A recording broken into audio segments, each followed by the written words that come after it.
బాలీవుడ్ ప్రముఖ నటుడు సైఫ్ అలీ ఖాన్ ఇంట్లోకి చొరబడ్డాడు ఓ దుండగుడు. అతనిపై కత్తితో దాడికి పాల్పడటంతో తీవ్ర గాయాల పాలైన సైఫ్ ఆసుపత్రిలో చికిత్స పొందుతున్నారు. అయితే ఈ దాడి జరిగిన సమయంలో ఇంట్లో సైఫ్ అలీ ఖాన్ పిల్లలతో ఉన్నాడని తెలుస్తోంది. కరీనా కపూర్ బుధవారం రాత్రి కరిష్మా కపూర్, సోనమ్ కపూర్, రియా కపూర్లతో కలిసి ఓ పార్టీకి వెళ్ళింది.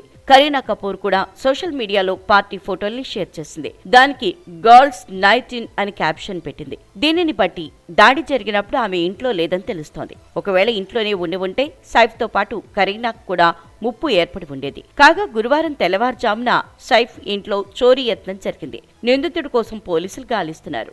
సైఫ్ అలీ ఖాన్ ఇల్లు, పరిసర ప్రాంతాల్లోని సీసీటీవీ ఫుటేజీల్ని పోలీసులు పరిశీలిస్తున్నారు. ముంబైలోని బాంద్రాలోని సైఫ్ అలీ ఖాన్ ఇంట్లోకి తెల్లవారుజామున ఓ దొంగ ప్రవేశించాడు. అతడి రాకను గుర్తించిన ఇంటి పని మనుషులు పట్టుకునేందుకు ప్రయత్నం చేశారు. ఈ గొడవతో సైఫ్ అలీ ఖాన్ లేచి అక్కడికి చేరుకున్నాడు.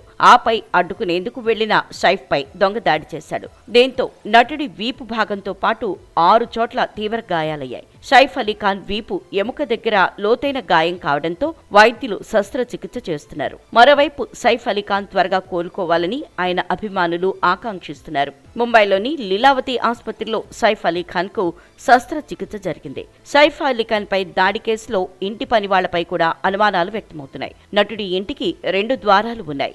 4 గార్డులు పనిచేస్తున్నారు. అయితే ఆ దొంగ ఎలా వచ్చాడన్న ప్రశ్న తలెత్తుతోంది. ఇంట్లో ఎవరైనా సహాయం చేశారా అనే అనుమానాలు వ్యక్తమవుతున్నాయి. ఈ కేసును విచారించేందుకు ముంబై పోలీసులు 7 బృందాల్ని ఏర్పాటు చేశారు. వివిధ కోణాల్లో విచారణ కొనసాగుతోంది. కాగా సైఫ్ అలీ ఖాన్ పై జరిగిన దాడిపై శివసేన రాజ్యసభ ఎంపీ ప్రియాంక చతుర్వేది స్పందించారు. మహాయుతి పాలనలో రాష్ట్రంలో శాంతి భద్రతలు విఫలమయ్యాయని ఆరోపించారు. ముంబైలో ప్రముఖులపై వరుసగా దాడులు జరుగుతున్నా రాష్ట్ర ప్రభుత్వం తగిన చర్యలు తీసుకోవట్లేదని ప్రియాంక మండిపడ్డారు. నటుడు సైఫ్ అలీ ఖాన్ వంటి సెలబ్రిటీలకి రక్షణ లేకపోతే ఇక సాధారణ ప్రజల పరిస్థితి ఏంటని ప్రశ్నించారు.